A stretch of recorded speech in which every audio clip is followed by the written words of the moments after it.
और अब बात डिप्टी सीएम तेजस्वी यादव की कर लेते हैं। दिल्ली में डिप्टी सीएम तेजस्वी यादव ने आरजेडी अध्यक्ष और अपने पिता लालू प्रसाद से मुलाकात की और इस दौरान की तस्वीरें इस वक्त आप अपने टीवी स्क्रीन पर देख पा रहे होंगे, जिसमें दिल्ली में मीसा भारती के यहाँ लालू प्रसाद ठहरे हुए हैं। सिंगापुर से लौटने के बाद से लालू प्रसाद अपनी बेटी के साथ ही हैं और करीब 2.5 महीने के बाद लालू प्रसाद सिंगापुर से किडनी ट्रांसप्लांट कर वापस दिल्ली लौटे हैं। काफ़ी बढ़िया है, स्वास्थ्य में बहुत बेहतरी है और काफ़ी इम्प्रूवमेंट हुआ है और जैसा डॉक्टर का एडवाइस है उस चीज़ को फॉलो किया जा रहा है तो सक्सेसफुल रहा है। और कोई अभी क्रिएटिनिन जो था वो बहुत ही कम हो गया, मतलब ना के बराबर ही है समझिए। सिंगापुर से आने के बाद दिल्ली में रुके हैं, पटना इनको अभी थोड़ा प्रिकॉशन जो है वो रखना है ताकि पोस्ट सर्जरी जो है इन्फेक्शन के चांसेस जो है वो रहते हैं, तो थोड़ा वो उस हिसाब से प्रिकॉशन में। गोपालगंज से राजधानी दिल्ली समेत अन्य महानगरों के लिए ट्रेन चलाने की मांग लोकसभा में उठी है। गोपालगंज के सांसद जेडीयू के राष्ट्रीय कोषाध्यक्ष डॉक्टर आलोक कुमार सुमन ने लंबी दूरी के लिए ट्रेनों की मांग करते हुए कहा कि अरुणाचल प्रदेश से दिल्ली तक चलने वाली एसी एक्सप्रेस को डायवर्ट कर थावे गोरखपुर से होकर चलाने की मांग उनकी तरफ से रखी गई। महोदय, मैं आपके माध्यम से माननीय रेल मंत्री जी का ध्यान आकृष्ट करना चाहता हूं। मेरे संसदीय क्षेत्र गोपालगंज थावे से दिल्ली या किसी अन्य महानगरों के लिए कोई भी ट्रेन नहीं है महोदय। मैंने कई बार सदन में नियम 377 के तहत शून्यकाल में तथा माननीय मंत्री जी से मिलकर भी इस मुद्दे को रखा।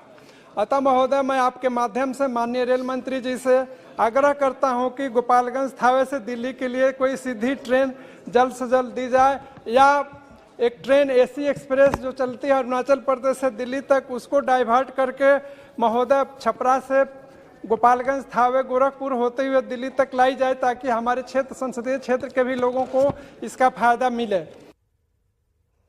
वाल्मीकिनगर के जेडीयू सांसद सुनील कुमार ने वाल्मीकिनगर हवाई अड्डे से उड़ान शुरू करने की मांग की है। लोकसभा में सवाल करते हुए सांसद ने कहा कि वाल्मीकिनगर देश के मानचित्र पर पर्यटन के क्षेत्र में बड़ा नाम है, जहां दूर दूर से पर्यटक पहुंचते हैं और ऐसे में बिहार का इकलौता टाइगर रिजर्व यही है।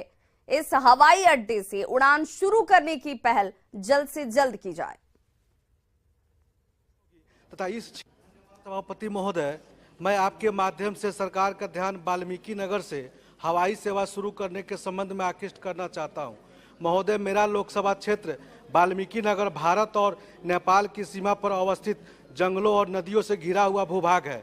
बिहार का एकमात्र टाइगर परियोजना यहीं पर है, जिसको देखने के लिए पर्यटक विभिन्न राज्यों से आते हैं। वाल्मीकिनगर लौह कुश की जन्मस्थली रही तथा महर्षि वाल्मीकि जी की कर्मभूमि रही है। यहाँ पर मदनपुर माता का मंदिर है, जहाँ पड़ोसी राज्यों से श्रद्धालु दर्शन करने के लिए आते हैं। लौरिया का अशोक स्तंभ तथा चाणकीगढ़ जैसे अनेक प्रसिद्ध स्थल हैं। वाल्मीकिनगर से हवाई सेवा शुरू करने से पर्यटकों को यहाँ पहुँचने में आसानी होगी तथा इस क्षेत्र में रोजगार का भी सृजन होगा। सोमवार को लोकसभा में दरभंगा एयरपोर्ट को अंतर्राष्ट्रीय एयरपोर्ट का दर्जा देने की मांग भी की गई। दरभंगा से बीजेपी के सांसद गोपाल जी ठाकुर ने दरभंगा एयरपोर्ट पर सुविधाओं को बढ़ाए जाने की मांग करते हुए एयरपोर्ट को अंतर्राष्ट्रीय एयरपोर्ट बनाने की मांग की है। गोपाल जी ठाकुर ने दरभंगा एयरपोर्ट को उड़ान योजना में शामिल करने के लिए प्रधानमंत्री को धन्यवाद भी दिया। आपके माध्यम से सरकार से मांग करना चाहते हैं, दरभंगा एयरपोर्ट को अंतर्राष्ट्रीय एयरपोर्ट का दर्जा दिया जाए, रनवे का काम पूरा किया जाए समय से और नया टर्मिनल बिल्डिंग जो बन रहा है वो तुरंत अविलंब पूरा किया जाए। 6 एप्रन की व्यवस्था सुनिश्चित की जाए। लाइटिंग के अभाव में 64 फ्लैट मेरा कैंसिल हुआ है, वहां लाइटिंग की व्यवस्था सुनिश्चित की जाए।